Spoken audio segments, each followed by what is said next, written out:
No niin, nyt mopoprojekti jatkuu ja akkua odotellaan edelleenkin saapuvaksi. Se on tulossa kyllä jo siellä jossakin Alankomaan suunnalla ja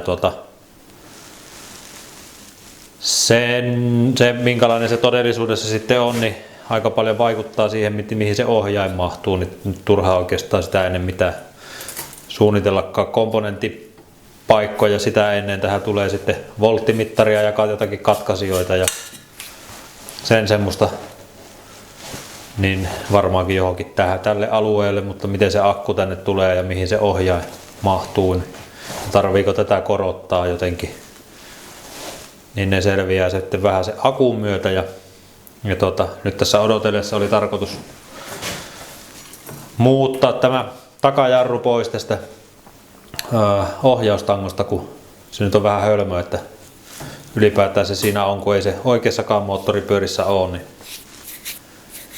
saa lapset opetella sitten jarruttaa niin kuin oikeilla moottoripyörillä jarrutetaan. Niin nyt aletaan sitä tekemään ja katsotaan mitä siitä tulee.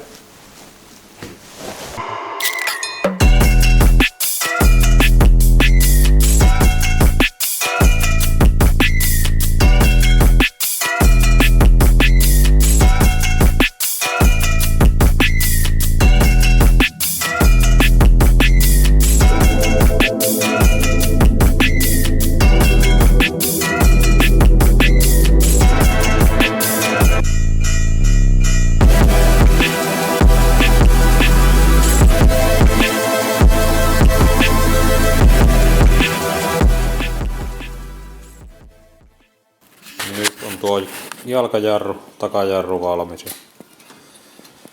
Se on tohon tein tommosen vaijerin kiinnikkeen vaan tohon runkoon ja sitten tämä vivusysteemi. Tein putkesta taivuttelin ja tuolla on sitten vain jousi tuolla, mikä palauttaa.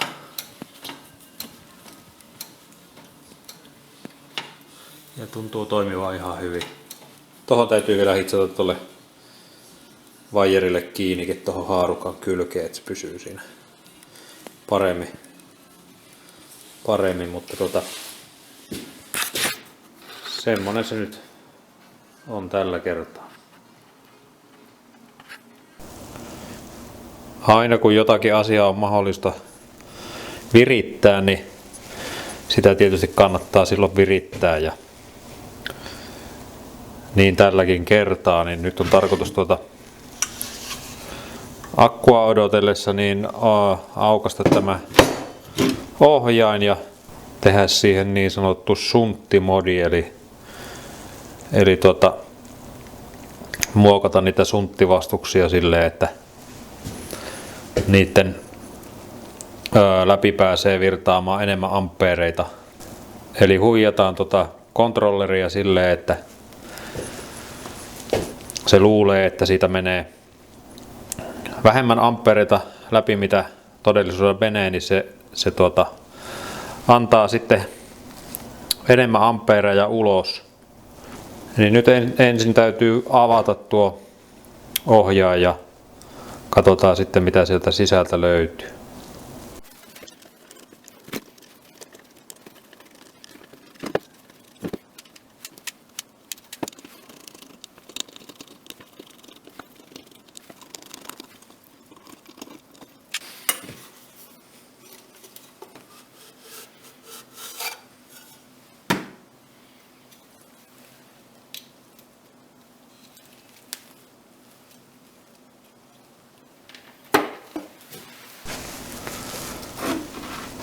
No niin, eli saanko mä zoomattua tai tarkennettua siis?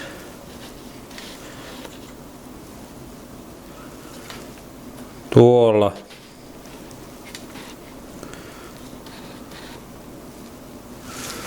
nuo on nyt ne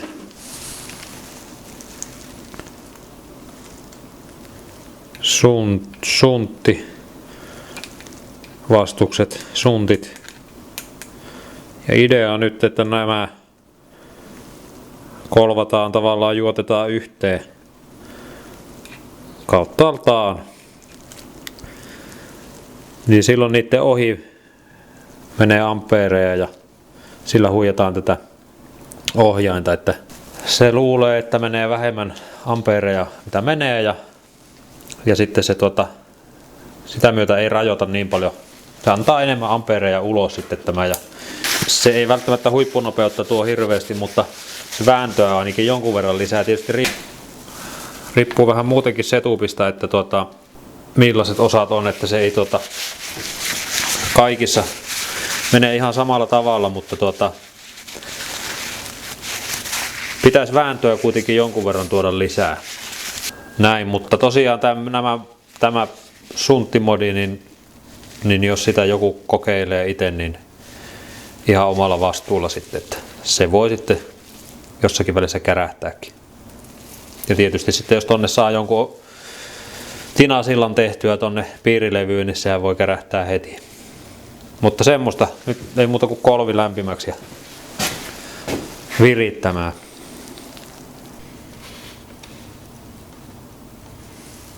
No niin, nyt on sinne tinasilta kolvattu ja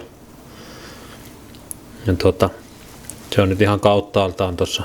Tässä on nyt se huono puoli, että tästä nyt ei tule ennen ja jälkeen kokemusta, että mikä sen todellinen vaikutus on, mutta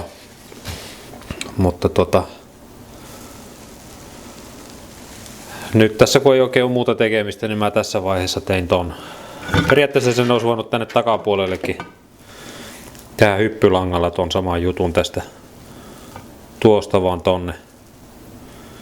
Mutta se nyt on siistimän näköinen tosta tohon piirilevylle tolleen toteutettuna. Niin. Mutta näin tällä kertaa. Nyt on saatu akku Suomeen ja 14 amperitunnin 52 voltin akku täyteen ladattuna on 58,8 volttia. Tuo ohjain on tarkoitettu 48 voltin systeemille, mutta niiden sisuskalujen perusteella se pitäisi kyllä kestää tämäkin akku. Et jos saisi vähän enemmän tehoa sitten ulos tuolla ohjaimella. Ja painaa joku 2,8 kiloa. Sopii aika hyvin tuohon, nyt mallintelin jo, sovittelin vähän näitä jo tähän, niin akku tulee nyt tohon. Ja ohjaaja on täällä pystyssä sitten sen takana. Tähän täytyy nyt tehdä tietysti kiinnikkeet, että se ei tuosta pääse luistaa ja tänne sitten tulee vielä kuitenkin niinku kytkentärimaa ja sulakerrasi ja sitten tulee se jännitteen alennusboksi, mikä laskee jännitteen 12 voltille, että saa etu- ja takavalot toimii ja sitten kaikkea volttimittaria sun muuta mitä tähän päälle tulee, niin ne mahtuu ehkä nyt tai mahtuukin ihan hyvin sinne ja nyt täytyy alkaa tekemään tänne niitä kiinnikkeitä akulle ja tälle ohjaimelle, että saa ne kiinni siihen ja sitä aletaan nyt värkkää.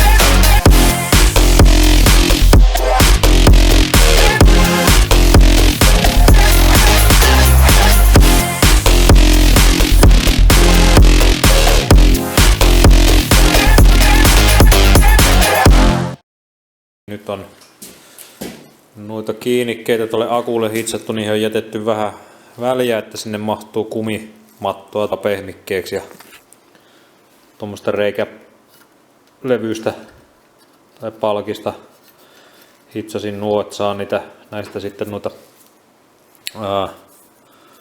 naruja sitten, millä kiinnitellä tämä akku tai semmosia akkustrappejä. Niillä vetää se kiinni sitten. Ei ole mikään kauneimman näköinen, mutta ne jää sinne piiloon joka tapauksessa. Ja tuo on nyt tolle ohjaimelle on kiinnikkeet tehty kans tonne. Se jää aika hyvin tonne piiloon, että sen saa tähän saa peitelevy sitten vielä, ettei kurat lennä tonne sähköosiin. Ja tässä alkaa olla tämä jakso anti, niin ensi jaksossa sitten kytketään loput peruskomponentit tähän, mitä tarvii, kytkentärima ja tuo konverteri ja sitten kytketään varmaan sähköt, ainakin sen verran kokeillaan, että toimiiko tuo kontrolleri enää niiden kaikkien muokkausten jälkeen tai sen sunttimodin jälkeen. Mutta ei muuta kuin ensi kertaa.